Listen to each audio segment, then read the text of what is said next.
Welcome into another episode of Profits Picks. We have one game on the slate today.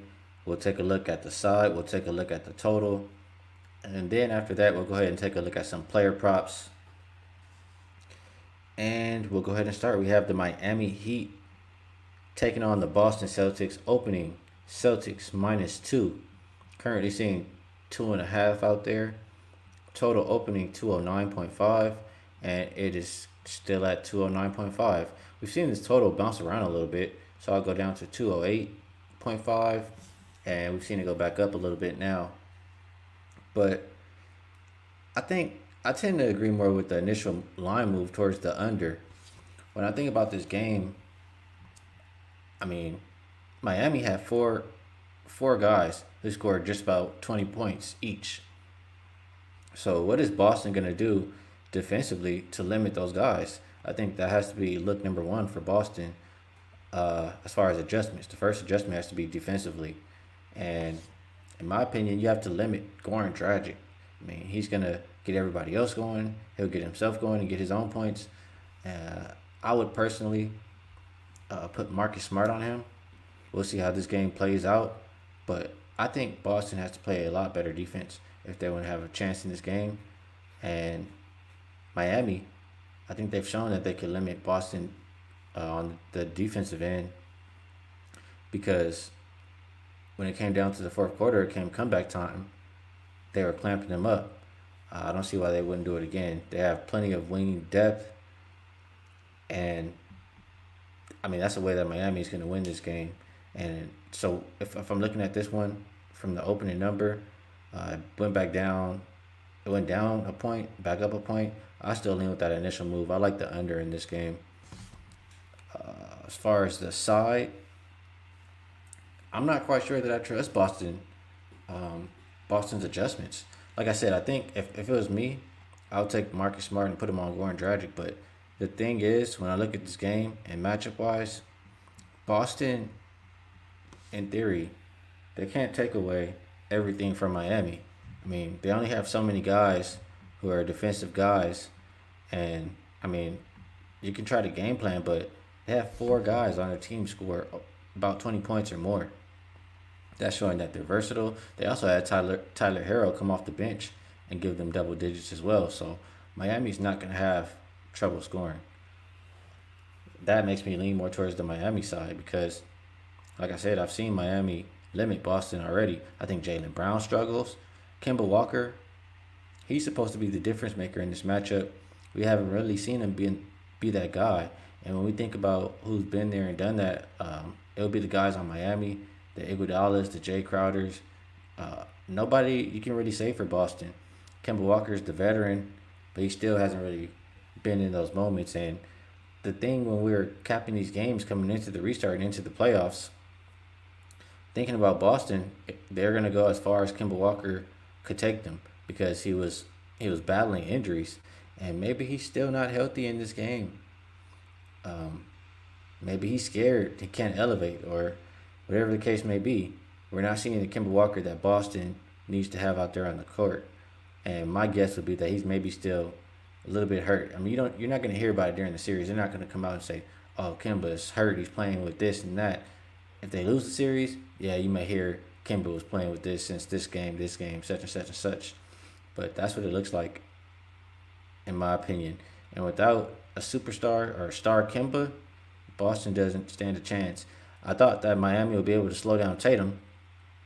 I, I'm not quite. I mean, I'm not gonna say even say I'm not sure, but Tatum proved that to be wrong in the first game because he got his no matter what the defense was looking like.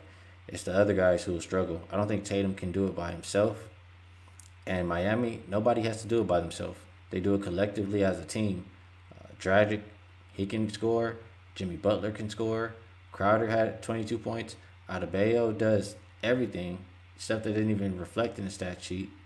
You have Duncan Robinson. He was in foul trouble the entire first game, but he can light it up from three. Tyler Harrell's a baller. I mean, so many different ways for Miami to score, and I don't see Boston limiting it. So Miami's won 9 of their last 10 games. They've covered 9 of their last 10. Uh, they're 7-3 against the spread. Their last 10 versus Boston. I have to look towards them. And I have another little look that I will share. It's just in general. I think this one goes back to 2016. It's going to be teams in the playoffs. Um, they're in game two. They won their previous game. So they won game one. And before game one, they were resting. They had 3 or more days rest. So just a team that was waiting for another team to come into the playoffs. They beat them the first game, and they're playing again their next game. They are 32-12 straight up. They're 29-15 against the spread. They won those games on average by 8.75 points per game. And we have Miami here as an underdog. I think Miami is the better team, and that's the way we'll go in this game. So we'll take Miami plus the 2.5 right now. And on that total, we did go under the 209.5. Now, if we're looking at props, usually I have quite a bit. I don't love all of the props today, but there are some different ways that I'm looking, and it will coincide with how I broke down the games. But I mean, Marcus Smart, he had what, 6 threes in the last game? That's another thing. If you tell me he had 6 threes, I would say Celtics win the game. They didn't even win the game, but Marcus Smart has been shooting lights out. We'll see how long he can keep it up. He's not a shooter, in my opinion. His 3 point total is 2.5. I would lean towards that going under. And at the same time, Crowder, a lot of times the defense collapses and he's left open on that wing, and that's his spot. He's going to knock it down majority of the times. And that's what we saw in the first game. His 3 point total is 2.5. I think he goes over. So I'll take those two and combine them together. Certain places you can play head-to-head props. I'll play Crowder more 3 pointers than Marcus Smart. I also look at Crowder more points than Marcus Smart. And if you're wondering the odds on that one, it was minus 135. So I like those ones there. I would look towards Dragic points under, and that will simply be because I'm expecting I'm expecting a defensive adjustment from Boston to slow him down. He was the leading scorer. He was doing whatever he wanted. I expect Boston. I mean, Brad Stevens is a good coach. I expect them to do something to slow him down. So I lean towards under 18.5. And if you like Boston at all, if Boston's going to be successful in this game, I think it starts with Kemba. So I would lean towards his point total over the 19.5. Butler, he had 20 points last game. He just missed his point total. It was 20.5. Now it's down to 19.5. A lot of the cap is he can get to that free throw line. He only shot 6 free throws last game. I think he can get to that 20 point mark again here tonight. So I'll go lean over his 19.5 points. Brown, if I had to take a look at him, I would think he likely continues to struggle under 19.5. And bam. Now this one is tough. Miami, when they play that zone, Bam is a lot of times out of position and therefore doesn't get the rebound. We saw that in the first game.